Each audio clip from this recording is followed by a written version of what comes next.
Yo, check it out, check it out. Let's start. Right. Yo, it's your boy Von Keith. Stay in hustle mode, got some brand new clothes, hit them with a pose, check what I just drove, my car don't touch the road. What's up everyone, Von Keith the artist bringing you another haircut tutorial today.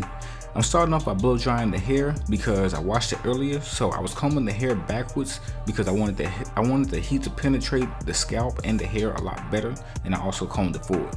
We picked out the beard because we have to do a shape up later in the video, and we're also using that tap and go hairline spritz by Top Tier Hair Club. We're spraying around the forehead, around the edges of the beard, the nape area, everything.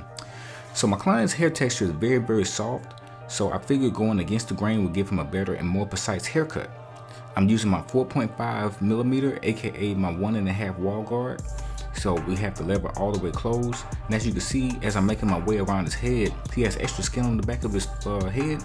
So what I try to do, I try to make sure I bring my guard sideways through the extra skin just to make sure I'm cutting all the hair. And I typically try to go through that about 3 times. And I cut the hair down on the top of his head using a number 2 guard just to make sure, you know, I'm not cutting too much hair off. You want to start off big when the hair is softer, and then you want to go small. And right here you can see I'm using my 1.5 because I have the hair cut down pretty even. Now I'm taking my Andes trimmers. They have a barber's blade on them, and I'm starting my first guideline for my blowout 10 fade. Now I want to exaggerate the fade just a little bit, so I'm starting the guideline at his helix of his ear, and I'm bringing the guideline all the way down to his ear notch or his tragus.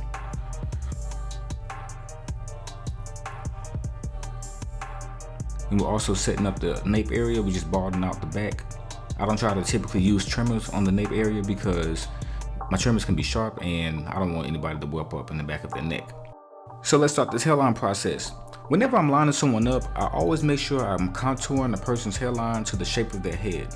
Everyone's head comes in different shapes and sizes, should I say. And when the hairline is done correctly on that person's head, it's going to look perfect. So the trimmers that I'm using are my wall detailers. They have a T-wide gold blade. They are sharpened and modified, of course. Please make sure you're getting those blades sharpened and modified. It'll make your haircut stand out a lot more, and you'll be able to get through the haircut process a whole lot quicker.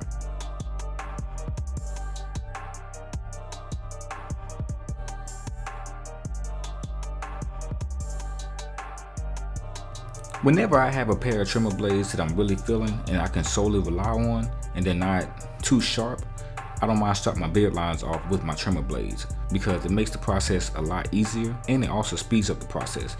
I don't have to snag anybody on the beard or anything, and I know exactly where the line is. I know where exactly I'm gonna put my razor as well. I do follow up with some razor gel. The razor gel that I am using is Uncle Jimmy's razor gel. It smells really great. The blades glide really smooth on the skin as well. Razoring a beard can be a very difficult task for a beginner barber. This is something that you really want to get better at. It's like you have to really want it.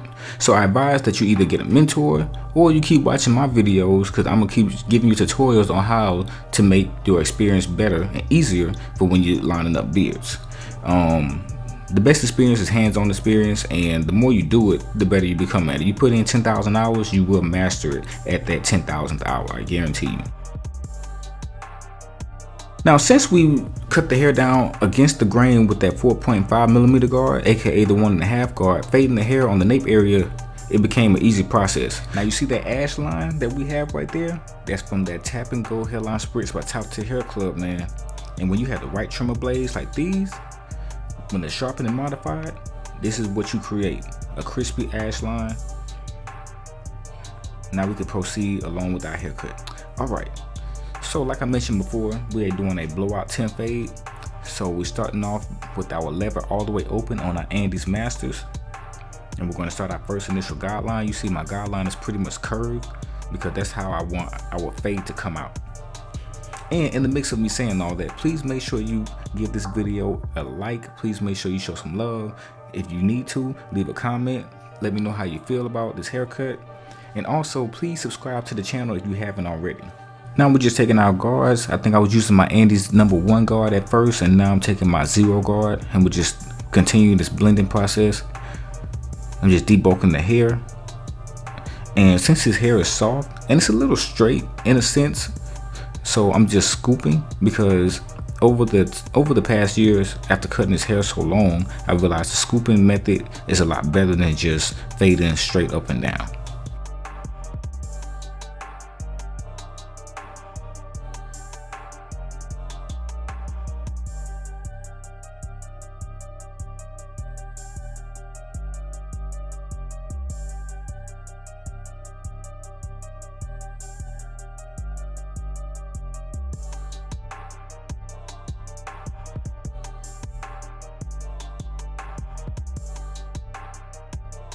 This fade is coming out really clean, like I was saying. We just doing a little bit of cleanup work.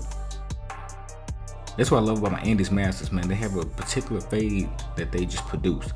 Now I have my lever all the way open. We just doing a little cleanup work. And you see I'm using the corner of my blade because I'm just notching and just detailing little bits and parts and pieces of the fade because I don't want to go too deep. So now one side is completed. So what we do on one side, we must do on the other. Man, that is a clean haircut. And we're not even done yet.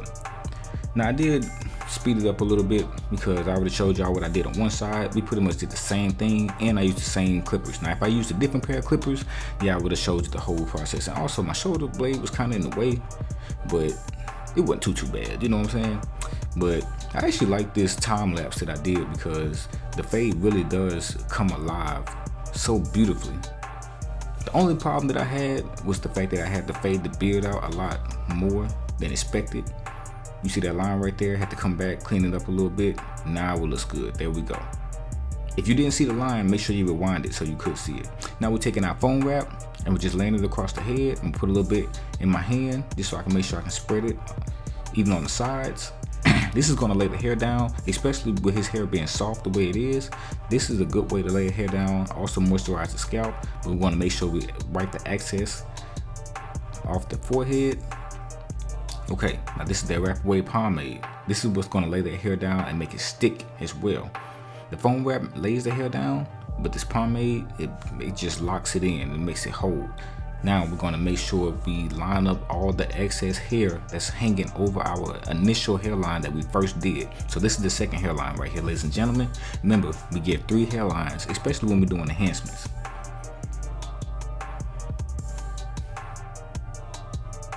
All right, let's follow up with that pencil line. The magic pencil line is just to make sure I'm not going over my edges when I'm giving my enhancements. And I'm also not drawing too hard. Don't be fooled by the video. I'm not pressing hard at all. You don't want your pencil line staying in too long to where you can see it. You want to be able to smear it out with your trimmer blades. Now we're taking our Kiss Tintination. I'm spraying the dye throughout his hair because I do want it to be evenly dark. I don't want just I don't want just the front line dark and then the back kind of light.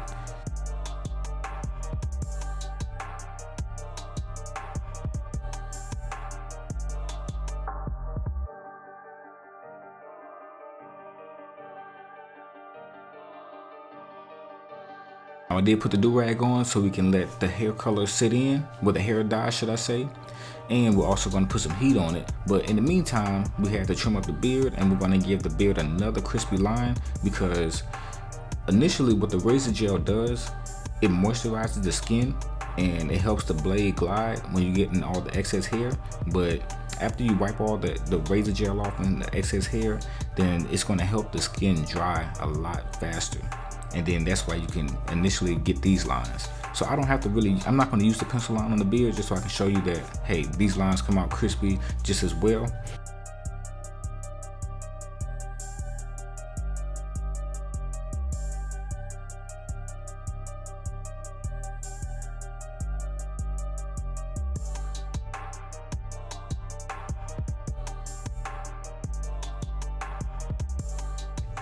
All right, after doing the razor line, now we're gonna start with this last third initial hairline. This is what makes the haircuts last, you know. And I like to do this just to make sure I'm getting all the excess hair off the edges, and I'm also making sure I'm getting all the excess hair dye, if there's any on the edges as well. And I also try to make sure I line up the nape area just once more because you can't have hair hanging off. Now we're about to do the mirror check. Yes sir, he likes it. Matter of fact, he loves it. That's why he comes at least every 2 weeks or every week and a half. Let me show you blow dry all the hair off. Oil sheen is very mandatory. It's gonna add the extra shine. Alright, this is the final spin around, people. This is the blowout temp fade with the faded beard. I hope you like it. No, matter of fact, I hope you love it. If you learned something, please make sure you give a like. Von Keith is out. Stay in hustle mode, got some brand new clothes. Hit them with a pose, check what I just drove. My car don't touch the road.